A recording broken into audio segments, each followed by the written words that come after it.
Sir सबसे पहले मैं जानना चाहूँगा आपकी जर्नी। उस वक्त शादरा में खेत ज़्यादा होते थे। भी आपको ऐसा लगा कि अगर ये काम मैं नहीं करूँगा तो और कौन करेगा? मुझे लगता है सरकार भी हम ही है। मोस्टली स्टेट्स में भारतीय जनता पार्टी की सरकार है, तो आपको क्या लगता है कि भारतीय जनता पार्टी रियल में देश में समाज सेवा कर रही है, देश को सुधार कर रही है? मैं एक बार एक चुनाव लड़ा था, 12 वोटों से हारा। तो कभी आपको ईमानदारी की सज़ा मिली? मेरे संघ ने मुझे कभी भी हिंदू मुस्लिम नहीं सिखाया। आपकी ज़िंदगी का सबसे बड़ा पछतावा क्या है? हम गद्दारी नहीं कर सकते, भूल के भी सपने में भी नहीं कर सकते। जैसे कि आप इतनी सारी समाज सेवा करते हैं, इतने परोपकारी कार्य करते हैं। हमारा भी सर अपना एनजीओ है ब्लैक एंड व्हाइट फैमिली, जिसमें हम शिक्षा प्रोवाइड करते हैं। गौशाला है हमारी, इसमें 10 से ज़्यादा गाय है हमारे पास। तो क्या आप ब्लैक एंड व्हाइट फैमिली का पार्ट बनकर हमें गाइड करना चाहेंगे?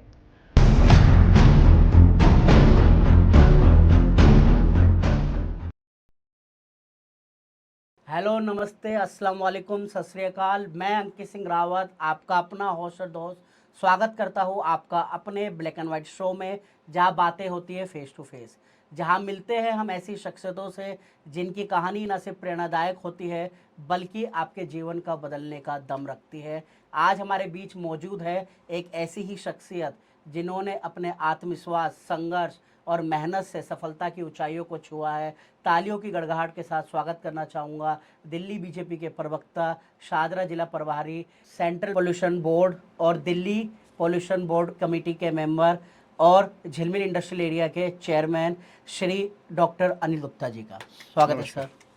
कैसे हैं सर आप? सब बिल्कुल बढ़िया। ओके सर, सबसे पहले मैं जानना चाहूँगा आपकी जर्नी कि आपका प्रारंभिक जीवन कैसा रहा, आपने शैक्षणिक शिक्षा कहाँ से प्राप्त की? मेरा जन्म दिल्ली में ही हुआ, शादरा में हुआ। 66 का मेरा बर्थ है, तो मैं अपने आप को प्योरली दिल्लीइट कह सकता हूँ। ओके। उस वक्त शादरा में खेत ज़्यादा होते थे, जो आज आपको नाले नज़ारे हैं, जी। उस वक्त वो नहर हुआ करती थी। जी। और एक ही पुल होता था, पुराना यमुना का पुल, और माँ यमुना हमारा धार्मिक और पिकनिक का स्पॉट हुआ करता था। ओके। बसें भी एक दो ही चलती थी। तो प्रारंभिक शिक्षा कॉरपोरेशन के स्कूल में शादरा में ही हुई। जी। उसके बाद 10th और 12th रामजस स्कूल दिरेगन से ही। उसके बाद बहुत सारी यूनिवर्सिटी से पढ़ाई की। ओके। ओके, अभी आप कौन कौन से पदों पे कार्यरत हैं? देखिए, राजनीतिक रूप से तो मैं नवीन शादरा जिले का 2 बारी अध्यक्ष रहा, जो एक संगठन का जिला है, और अभी पार्टी का प्रवक्ता हूँ। ओके। और एक शादरा जिला है, उसका प्रभारी हूँ, लोकसभा प्रभारी रहा। और भी बहुत सारे पार्टी समय समय पे जिम्मेवारी देती है। करीब 20 राज्यों में पार्टी का प्रचार करने का भी सौभाग्य मिला। और जो भी काम राजनीतिक रूप से देती है वो मैं काम करता हूँ। ओके। आप कई सारे सामाजिक कार्य भी करते हैं, कभी आपको ऐसा लगा हो कि ये कार्य करने की जिम्मेदारी सरकार की होनी चाहिए थी, लेकिन वो जिम्मेदारी का निर्वहन कहीं ना कहीं आपको करना पड़ता है? मुझे लगता है सरकार भी हम ही हैं। ओके। मैं अपने आप को सरकार से बाहर नहीं मानता, चाहे मैं ऑफिशियली सरकार का हिस्सा नहीं हूँ। जितनी भी दिल्ली की जनता है या देशवासी हैं, they are part and parcel of the government. हमारी भी नैतिक जिम्मेवारी होती है। जैसे मैं पर्यावरण में काम करता हूँ, मैं जी। मेरी पीएचडी है, डॉक्टरेट है। और मैं आज से नहीं, बरसों से करता हूँ। मैं करीब 25 साल से एक ऐसा प्लांट है जिसको झिलमिल सिटी भी बोलते हैं, जहाँ पर आज भी हम 80 लाख लीटर गंदा पानी रोज़ साफ़ करते हैं। तो हमारी अपनी जिम्मेवारी है। जी। जी। अगर 5000 यूनिट्स का एफ्लुएंट जनरेट होता है तो हमने बनाया, उसको करते हैं। तो मैं अपने आप को बाहर नहीं मानता। हाँ, ये ज़रूर है, सरकार में होते तो कई बार आपको सिग्नेटरी पावर होती हैं, पब्लिक में हो तो नहीं होती हैं। पर मुझे लगता है कि पब्लिक भी सरकार का एक हिस्सा है। ओके। जैसे कि महात्मा गांधी जी ने कहा है कि आप समाज में जो बदलाव देखना चाहते हैं वो बदलाव सबसे पहले खुद बने। तो कभी आपको ऐसा लगा कि अगर ये काम मैं नहीं करूँगा तो और कौन करेगा? ये तो बहुत बार लगता है, ओके। और मैं उसको दूसरे रूप में देखता हूँ। जी। मैं फिर अपने आप को अपने जो पढ़ाई लिखाई है उसमें झोंक देता हूँ। आपको जानकारी दूँ, मेरे पास 8 पोस्ट ग्रेजुएट है। मैंने एमएससी एनवायरनमेंट किया हुआ, एमबीए, एलएलबी, एमए।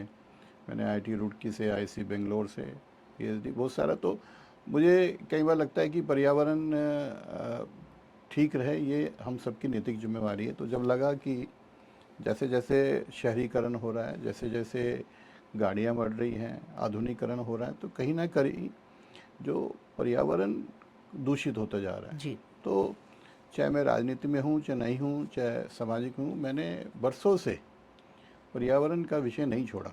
मैं रिसर्च भी करता हूँ, बाकी चीज़ें। और ये अजीब सा भी लगता है, नॉर्मली एक पॉलिटिकल आदमी को पर्यावरण में रिसर्च करना वो ना, ये कॉम्बिनेशन नहीं मिलता। जी जी, बहुत यूनिक है। हाँ, तो पर मुझे शांति मिलती है, मैं आज भी करता हूँ। और मेरा सौभाग्य है, मैं सेंट्रल पोल्यूशन कंट्रोल बोर्ड और दिल्ली पोल्यूशन कंट्रोल का बोर्ड मेंबर हूँ, जहाँ पर नीति निर्धारण होता है, बहुत सारी चीज़ें बनती हैं। मैं एक प्लांट का चेयरमैन हूँ, जहाँ आज भी हम गंदा पानी साफ़ करते हैं, और बहुत सारी चीज़ें जुड़ा हूँ, मुझे उसमें सुकून मिलता है। ओके। जैसे सर कोई आर्टिस्ट जो होता है, जब उसकी आवाज़ लोगों तक नहीं पहुंचती या उसकी आवाज़ को दबाया जाता है, तो उसकी जो कला होती है उसका विद्रोह करने का जरिया बन जाती है। तो कहीं ना कहीं जो आप समाज सेवा करते हैं, ये सिर्फ और सिर्फ समाज सेवा का माध्यम था, ये एक तरीके से विद्रोह करने का जरिया था? मुझे लगता है कि मेरी नैतिक जिम्मेवारी है। जो हमारा बचपन गुजरा है, वो मेरा क्या, जो भी आप 60 के दशक में दिल्ली में होंगे, सभी का होगा, हैंड टू माउथ होते थे। मोस्टली दिल्ली में लोग माइग्रेटेड आए हैं, वो अपने सर्वाइवल के लिए आए।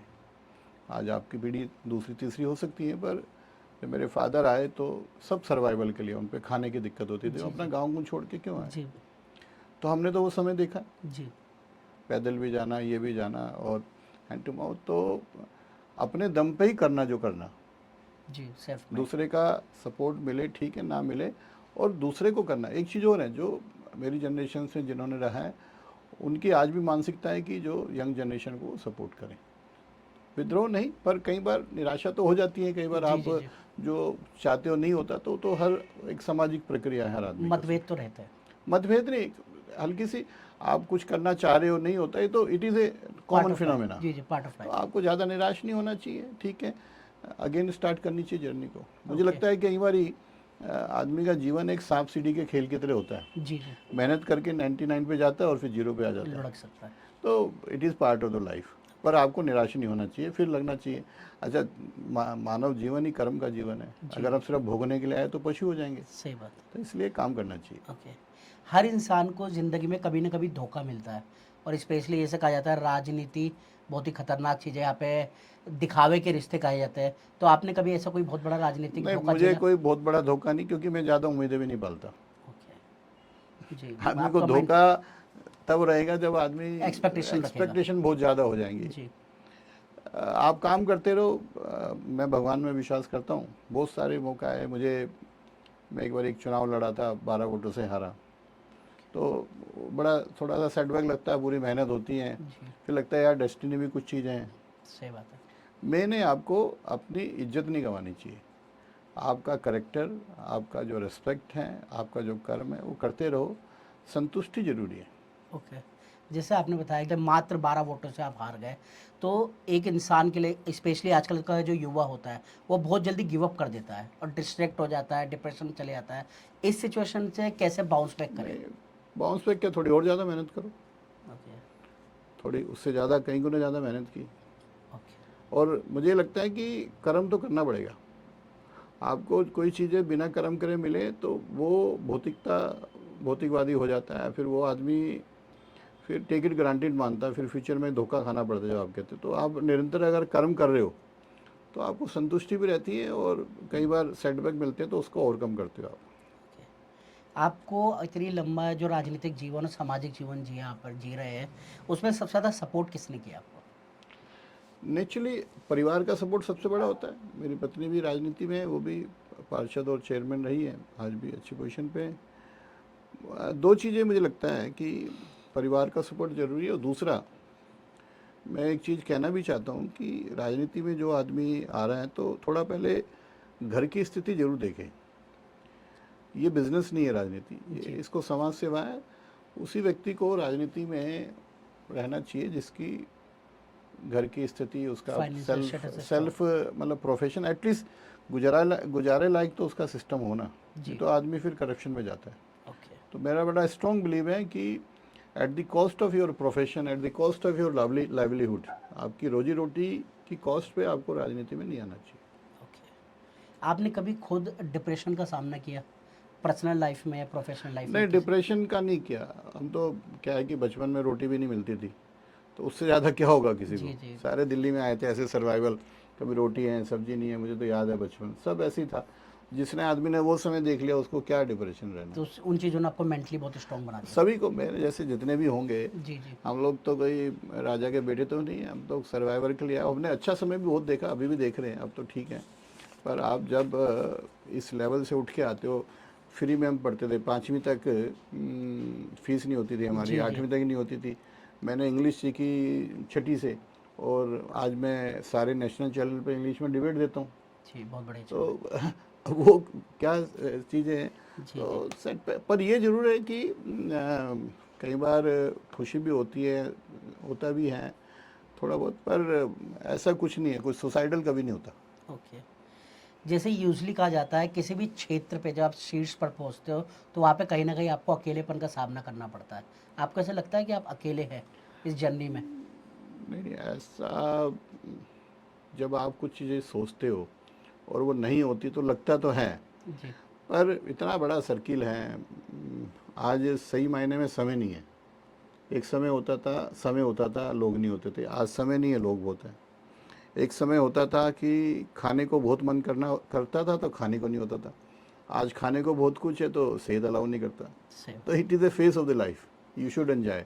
पर मुझे लगता है कि व्यक्ति को सादगी का जीवन हमेशा रखना चाहिए, डाउन टू अर्थ रहना चाहिए, घमंड नहीं करना चाहिए।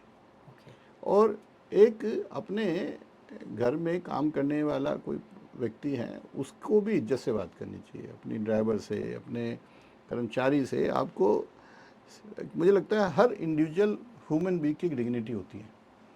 आप, मेरा हमेशा से मानना है कि फिजिकल जो चोट है वो तो भर जाता है, पर जी जो जी। अगर मेंटली अगर आप कोई किसी को चोट करते पहुंचा। होते तो वो नहीं भरता। ओके। जी जी जी।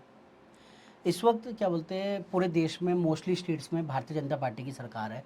तो आपको क्या लगता है कि भारतीय जनता पार्टी रियल में देश में समाज सेवा कर रही है, देश को सुधार कर रही है? मुझे लगता है कि मैं बाल कल्याण स्वयं सेवक हूँ, शाखा में जाता था जी और अभी भी जाता हूँ।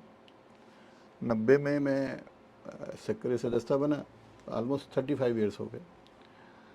मेरी पार्टी का स्लोगन है, नेशन फर्स्ट, पार्टी सेकंड, मी लास्ट। देश पहले, पार्टी से। पार्टी दूसरे नंबर पे और हाँ, मैं हम सबसे तीसरे नंबर लास्ट। पे। जी ये लाइन सबसे ज़्यादा इम्प्रेस करती है। और दीनदयाल जी का जो सिद्धांत है अंत्योदय का, समाज के अंतिम छोर पे खड़े अंतिम व्यक्ति का विकास ही पार्टी का सिद्धांत है। आप विश्वास मानिए, मेरी पार्टी ने, मेरे संघ ने मुझे कभी भी हिंदू मुस्लिम नहीं सिखाया, कभी भी भेदभाव नहीं सिखाया, और सबसे ज़्यादा देश को इम्पोर्टेंस दी है। यही रीज़न है कि मैं भी, मेरा परिवार भी, मेरी पीढ़ियाँ भी संघ से और बीजेपी से जुड़ी। हमारे लिए आज भी, मुझे याद है 1975 में जब इमरजेंसी आई थी, जनता पार्टी थी, जी हमने अपनी पार्टी का विलय कर दिया जनता पार्टी में, जो भारतीय जनसंघ होती थी, जी जी जी। सिर्फ देश के लिए। उसके बाद फिर 1980 में भारतीय जनता पार्टी बनाई। तो हमारे लिए मतलब देश पहला, देश से बढ़कर कुछ नहीं है। We don't believe in self interest. हमारे लिए इवन आदरणीय मोदी जी की बात करो, हमारे नड्डा जी की बात करो, अमित शाह जी, किसी के लिए टॉप कहीं मीटिंग में, मैं तो लाखों मीटिंगें, मतलब उनके लिए for top most is nation. Nationality first. हाँ, तो जब देश का आप सोचोगे तो मुझे लगता है कि सारे देश के वासियों का समर्थन इसलिए मिल रहा है, और इस जगह हमारी सरकार भी है, क्योंकि कोई भी पॉलिसी होगी, हम गद्दारी नहीं कर सकते, भूल जी के भी, सपने में भी नहीं कर सकते। तो देश की पहले सोचेंगे तो नहीं, और ये देश ही तो है हमारा। जी जी, वो है तो सब कुछ है। हाँ, ओके। जैसे कहा जाता है कभी कभार कि ज़्यादा ईमानदार होना या सच बोलना भारी पड़ जाता है, तो कभी आपको ईमानदारी की सज़ा मिली, आपको ऐसा लगा किसी सिचुएशन में? मेरा ये बड़ा स्ट्रॉन्ग बिलीव है कि झूठ, बेईमानी, फरेब, ये आपको टेम्परेरी गेन दे सकते हैं, लॉन्ग टर्म में। पर टेम्परेरी गेन दे सकते जी हैं। जी जी इमीडिएट आपको लगेगा, बड़ी खुशी जी, मिलेगी, आपने प्लेजर कमा मिलेगा। लिया, पर लॉन्ग टर्म में दे आर नॉट गुड। मैं तो अपने सिद्धांत, अपनी ईमानदारी सिस्टम में चलता हूँ।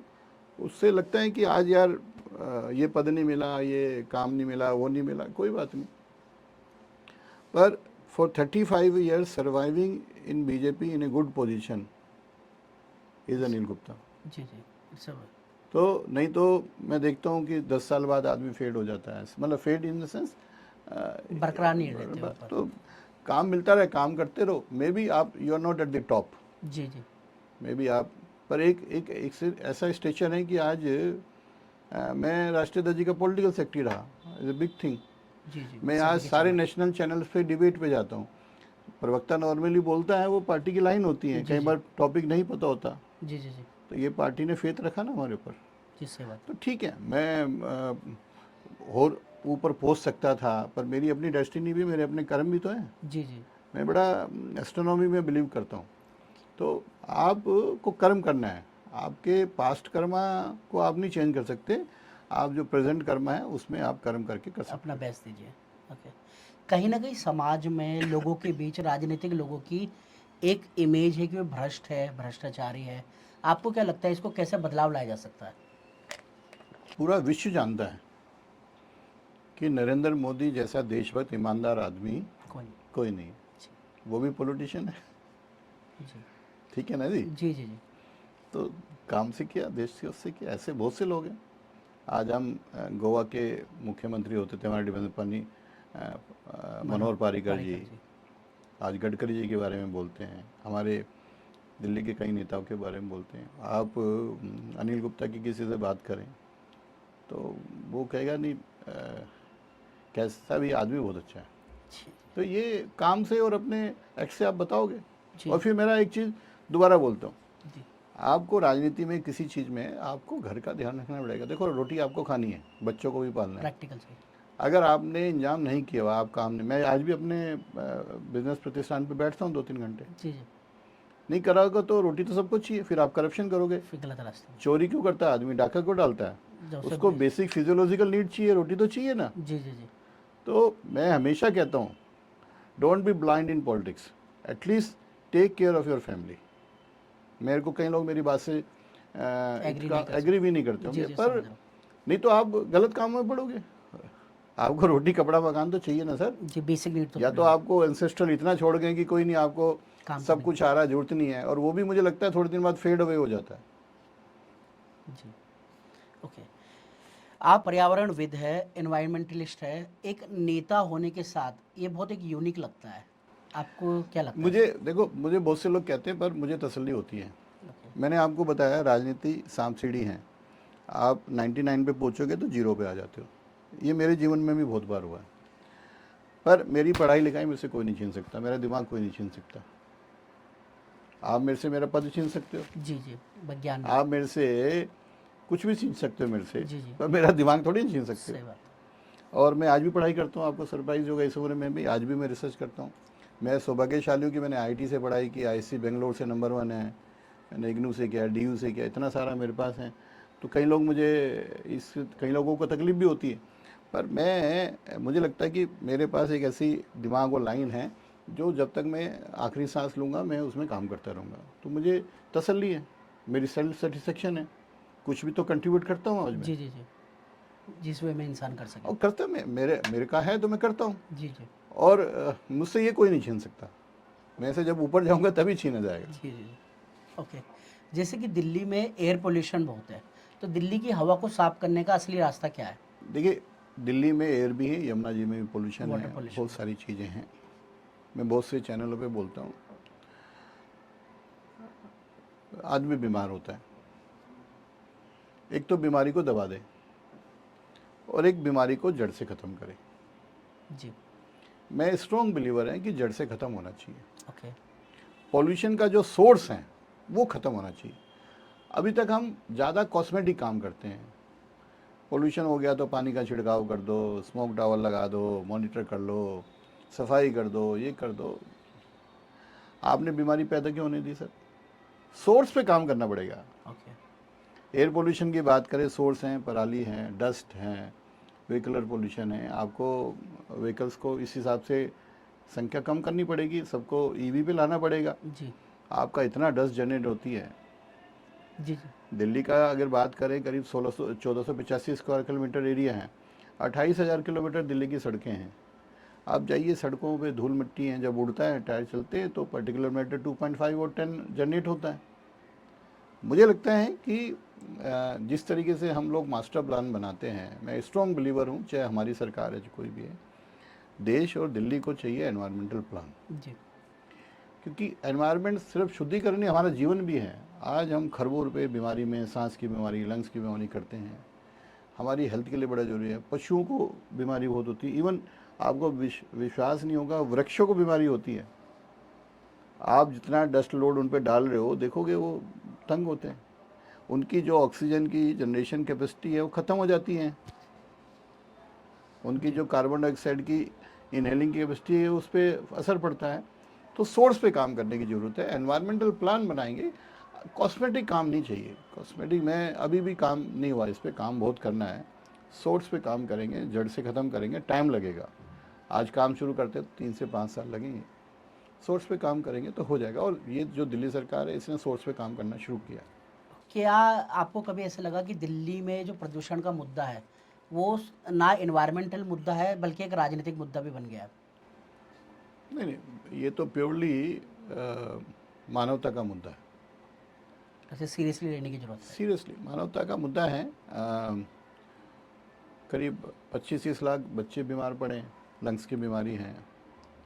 आज हर किसी को आप लंग्स की बीमारी, सांस की बीमारी से देखेंगे। जीने के लिए 3 चीज़ें चाहिए, हवा, पानी और खाना। यमुना को दूषित कर दिया, हवा को दूषित कर दिया, खाने में मिलावट है, तो बचेगा आदमी कैसे बचेगा? जी, सब तो कुछ मिलावट। हमें तो हमने कोरोना में देखा ना, जी जी ऑक्सीजन की क्या मारामारी रही। जी जी, सारा इम्यूनिटी सिस्टम। तो इसलिए ये तो मानवता के लिए ज़रूरी है। और हमारे देश में बहुत सारे एग्जाम्पल हैं जहाँ हवा पानी शुद्ध है। दिल्ली में क्या है कि छोटे से एरिया में 3 करोड़ से ज़्यादा पॉपुलेशन होगी, जहाँ करीब 50 लाख होती थी अब 3 करोड़, 3.5 करोड़ भी आ रही है, कोई कह रहा है। तो कंजेशन बहुत हैं, व्हीकल्स ज़्यादा हैं, मल्टी स्टोरी बहुत हैं, कंस्ट्रक्शन रहती हैं, और कैपिटल सिटी होने के बाद माइग्रेशन बहुत है, मतलब इनफ्लो और आउटफ्लो बहुत है। तो ह्यूमन पॉल्यूशन भी बहुत है। इवन आपको पता है आपकी रसोई से भी पॉल्यूशन होता है। Domestic pollution plays a major role, okay. क्योंकि उसमें भी आप खाना बनाते हो तो धुआं उड़ता है, सारी चीज़ें, ऑयल हैं, सारी चीज़ें। एक रेगुलेशन की बड़ी ज़रूरत है। और एक इन सब चीज़ों के लिए ध्यान से एनवायरमेंटल प्लान बनाएंगे तो आपकी सड़कें भी ठीक रहेंगी, आपकी गाड़ियाँ भी ठीक रहेंगी, आपके पेड़ भी ठीक रहेंगे, आपके कूड़ा घर भी ठीक रहेगा। तो और इसमें एक चीज़ और मैं कहता हूँ, जी। इसमें टेक्निकल आदमी को लगाना पड़ेगा। खाली राजनीति एडमिनिस्ट्रेशन नहीं, टेक्निकल आदमी।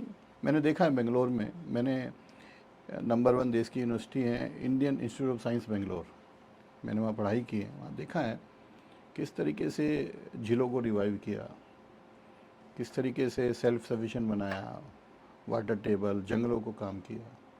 तो हमारे देश में रिसोर्सेज बहुत है और टेक्निकल रिसोर्सेज हैं, हमारे बहुत नॉलेज है। सही आदमी को लगाना और बिल्कुल स्ट्रिक्टली फॉलो करना, तो मुझे लगता है कर पाएंगे। आप एमएसएमई को रिप्रेजेंट करते हैं, आप दर्शकों को बताना चाहेंगे एमएसएमई क्या है और उनके लीडर्स जो है उनका दर्द क्यों नहीं समझते लोग? देखिए क्या है, अगर दिल्ली की बात करें तो करीब 1 लाख से ज़्यादा एमएसएमई यूनिट हैं, करीब 32 अप्रूव्ड इंडस्ट्रियल एरिया हैं, 20 गैर नियोजित हैं। और दिल्ली में कोई बड़ी मैन्युफैक्चरिंग अलाउड नहीं है जब से सुप्रीम कोर्ट का फैसला आया। ये सब हैंड टू माउथ हैं, they are fighting for their survival. Basically एक दुकान है एक छोटी सी, उसमें 10 आदमी, 5 आदमी, you can call it as a workshop, you can call is a fabricator, you can call it as a, आप भी एक एमएसएमई लगा, स्टूडियो बनाया एमएसएमई हो गया। और अब तो काफ़ी केंद्र ने लिबरलाइज किया है उद्यम नंबर के आने के बाद।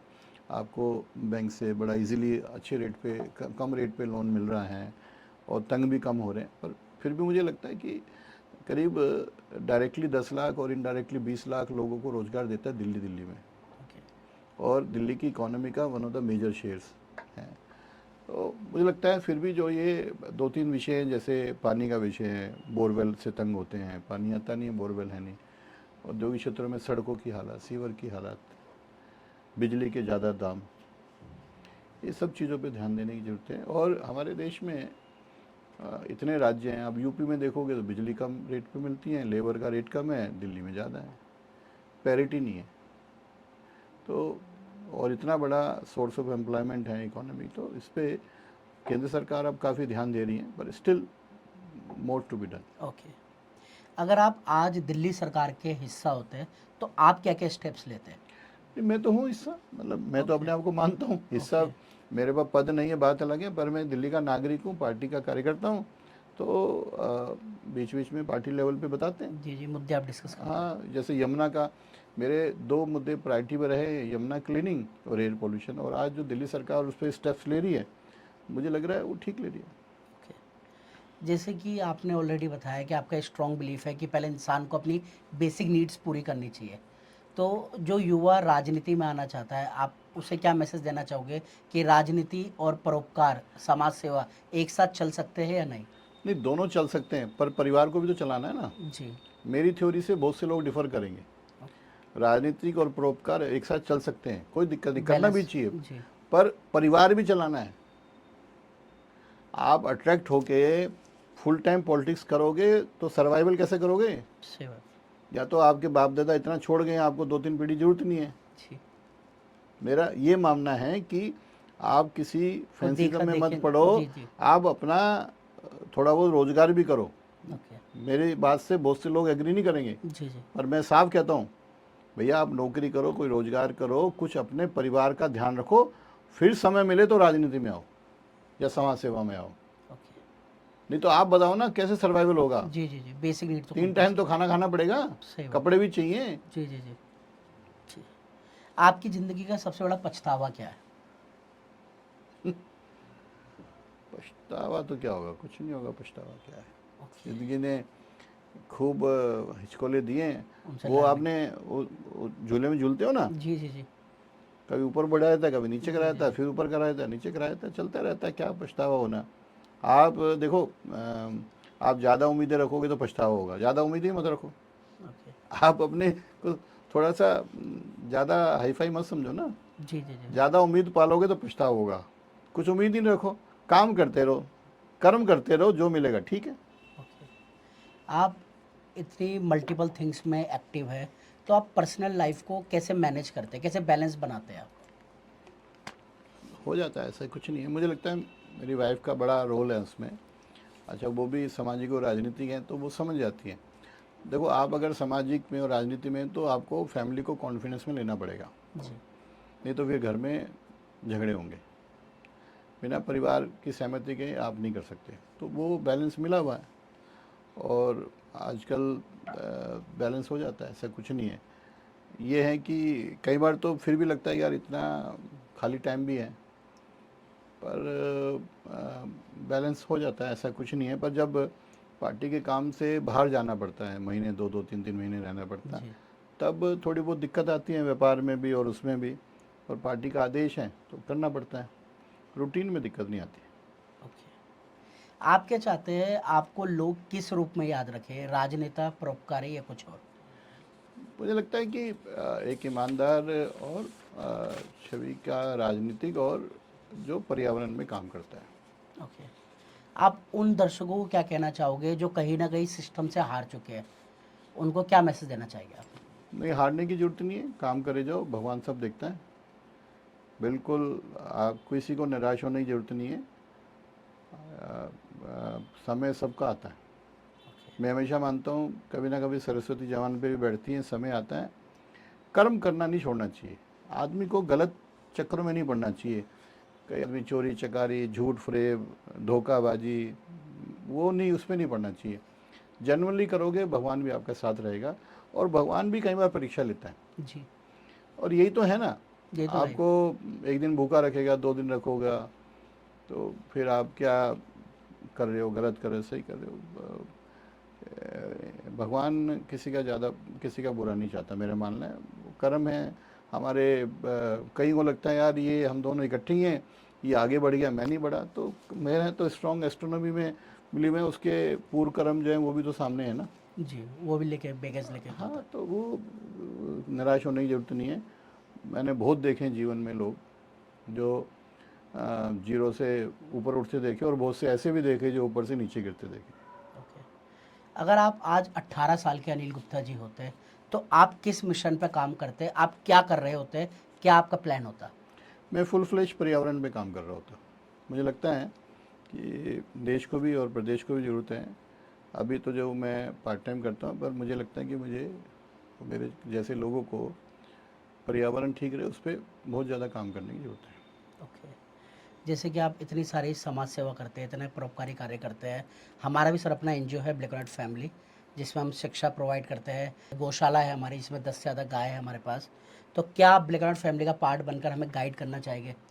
1 लाख रुपए 50,000 रुपये महीना कमाते हो, 10,000 कमाते हो, समाज सेवा प्रॉपर आप एक सिस्टम करो कि मुझे इतना इसमें लगाना है, बाकी इसमें लगाना है, जी तभी सर्वाइवल होता है। मेरा जी। एक ट्रस्ट चलता है मेरे दिलशाह गार्डन में, मेरे मदर फादर के नाम है, वहाँ चैरिटेबल ट्रस्ट हैं, डॉक्टर बैठते हैं सुबह शाम। मैंने उसको लिमिटेड किया, जितनी मेरी औकात या क्षमता जी है जी एक लाख। उतना मैं उसमें लगाता हूँ हर महीने। और बुजुर्ग आते हैं उसमें, उनकी सेवा होती है, फिजियोथेरेपी चलता है, डॉक्टर्स बैठते हैं। तो मैंने अपने आप को किया हुआ है, और मैंने ये किया हुआ है कि जितनी मेरी क्षमता उतना ही करूँगा। मैं किसी पे डिपेंडेंट, मतलब मुझे लगता है, नहीं नहीं, अच्छी मेरी बात। अपनी सोच है। जी जी जी। ये नहीं कि मैं अपने बच्चों का हक मार के करूं, या मैं अपने किसी से फंड लूं, ये लूं, जी जी। नहीं, जितना एक इंसान से हो पा रहा है। जितना मेरे से, मतलब जी जी। मेरे इंडिविजुअली। इंडिविजुअली मैं कर पा रहा हूँ, वो उतना ही करता हूँ मैं। ओके। अब लगभग हम अपने शो के समापन की ओर है। एक हमारा सेक्शन होता है गोल्डन एडवाइस। आप दर्शकों को लास्ट क्या ओवरऑल मैसेज देना चाहोगे? वैसे तो आप काफ़ी सारे संदेश ऑलरेडी दे चुके हैं। लास्ट आप गोल्डन एडवाइस क्या देना चाहोगे? मुझे लगता है हर देशवासी को सबसे पहले देश के लिए सोचना चाहिए। मतलब अपने अपने परिवार से भी पहले देश के लिए सोचना चाहिए। अगर देश हैं तो हम हैं। आज अगर विश्व में देखें कितने देश बर्बाद हो गए, और एक समझ लीजिए, देश हैं तो हम भी सर्वाइव ठीक कर पा रहे हैं। तो हमारी प्रायोरिटी देश से द्रोह ना करें, देश की सोचें, और सब कुछ करते हुए हम अपने परिवार को ना भूलें, मुझे लगता है। और लोगों को, यंग जनरेशन को नए नए आइडियाज़ लेके राजनीति समाज सेवा में आने चाहिए। फिर मैं कहता हूँ कि हमेशा आप देखोगे जो सही ईमानदारी से काम करता है उसी का नाम होता है, वही सर्वाइव करता है। बाकी जो बेईमानी झूठ फरेब करता है टेम्परेरी फिनोमेना होता है। जी जी। तो लॉन्ग टर्म में भगवान पे विश्वास रखो, समाज के अंतिम छोर पे खड़े अंतिम व्यक्ति का विकास हो, ये सिद्धांत हैं। और देश को सर्वोच्च मानोगे तो आपका भी विकास होगा, आप क्षेत्र का भी होगा, देश का भी। ओके, धन्यवाद सर। आपने काफ़ी कुछ सिखाया, आपने कीमती वक्त दिया। अगर आपके मान सम्मान में कोई क्वेश्चन भूल चूक हो गई है, उसके लिए माफ़ी चाहेंगे और उम्मीद करेंगे कि आपका डायरेक्शन इन फ्यूचर भी हमें मिलता रहेगा। बाकी आज के लिए इतना ही। ये एक सिर्फ इंटरव्यू नहीं था, बल्कि जीवन की पाठशाला थी, जिसमें डॉक्टर अनिल गुप्ता जी ने अपने जीवन के संघर्षों को, अपनी लर्निंग्स को आपके साथ शेयर किया। प्रैक्टिकल चीज़ें आपको दी, जिस चीज़ को आपको न सिर्फ देखना सुनना है, बल्कि अपने जीवन में इम्प्लीमेंट करना है और एक बेहतर इंसान बनना है। उम्मीद करूंगा कि इन चीज़ों का आप फॉलो करोगे, एक बेहतर इंसान बनोगे। अगले एपिसोड में मिलते हैं एक और पावरफुल और इंटरेस्टिंग शख्सियत के साथ, एक और प्रेरणादायक कहानी के साथ। तब तक के लिए love you all, respect you all, धन्यवाद।